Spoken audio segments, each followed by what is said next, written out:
What's up, everybody? It's DisThunder, and today we're here to take a look at the Mezco 112 Collective The Mask figure. This was a pretty exciting reveal when he popped up almost out of nowhere. I think it was at the fall Mezco Con reveals last year. Maybe it was spring this year. Starting to run together real bad around here. Anyway, The Mask is a character that most of us are familiar with from the 90s, but creator Mike Richardson actually says that the idea came to him in the early 80s. He started sketching ideas for it around 1985, I believe. And then it was with the help of John Arcudi, I hope I pronounced that right, and Doug Monk, who is a very kick-ass artist. You should follow him on Instagram if you don't already. That kind of fleshed out the character that became The Mask, or Big Head, as he's known through most of the original comic series. As such, I actually don't know who this figure is underneath The Mask, because, I mean, the safe guess would be Stanley Ipkiss because of his connection to the movie, but in reality, Stanley was only in the first miniseries, and he didn't make it long. Sorry, mild spoilers. I guess on the other hand, it doesn't really matter, because that's the whole point of The Mask, is no matter who wears it, it takes on the tendencies of the malevolent or anti-heroic nature of the mask itself. There's probably a message in there somewhere about absolute power corrupting absolutely, but that would have flown way over my head 20,000 feet when I was a kid in the 90s. Anyway, talking about the figure itself, you've seen the multiple heads I'm kind of showing in different shots here. This one, I kind of have to address it first just because of how novel this effect really is. This is The Mask kind of doing that cartoonish trademark head spinning gimmick, and I don't think I've ever seen anything realize this type of motion in an action feature or an accessory before. I mean, you've seen spinning nunchucks and spinning Thor's hammers, but never a head.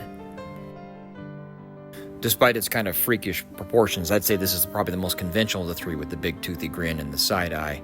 I didn't realize this was Doug Monk stuff back in the 90s. His style has changed so dramatically since this time, but I would say this one probably represents his work the best from that period.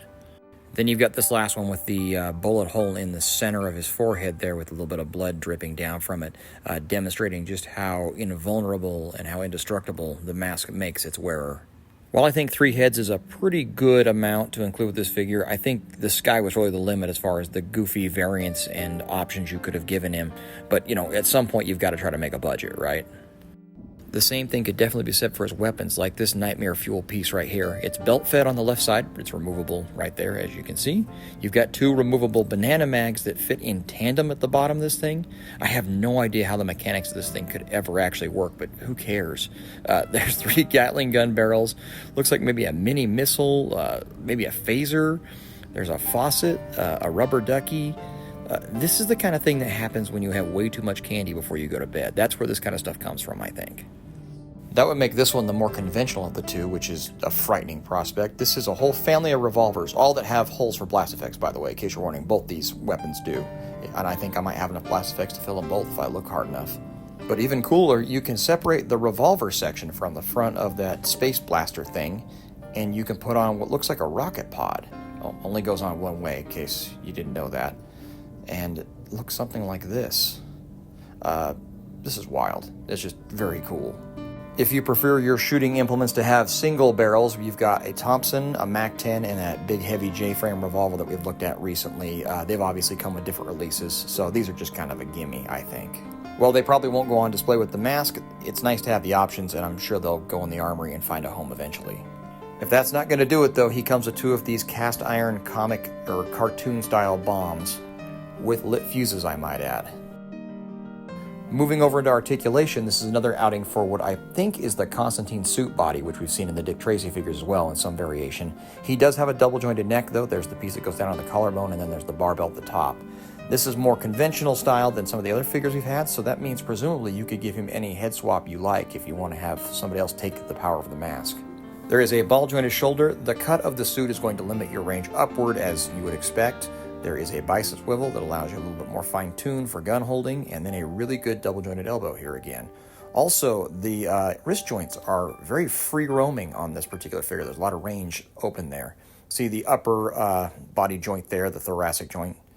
That's an old foosh phrase. Some of you guys might remember that. Allows for a good range forward, back, and some swivel. And then for the lower body, oh, well, we should also mention the suit has a wire running through the bottom hemline of it, so you can kind of close and open it.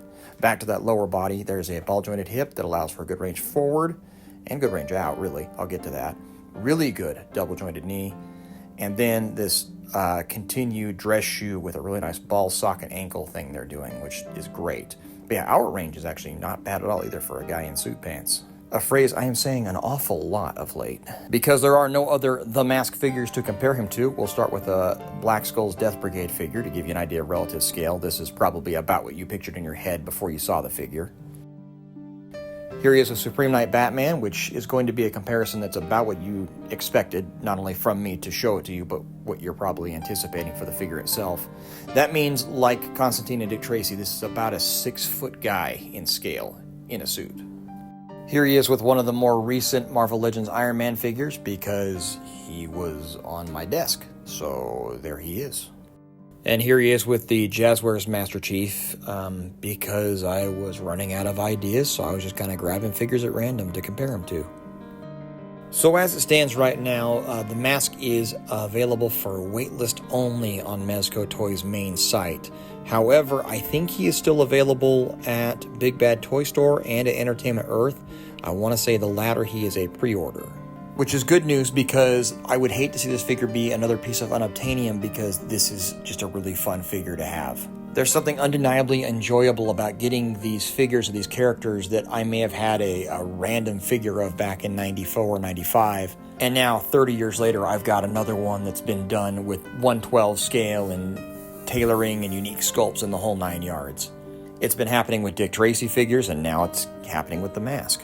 So that means whether you were a fan of the Toy Island figures back from 1994 for the movie, or if you've been a die-hard Mask comic fan since 91, you probably should get your hands on one of these guys.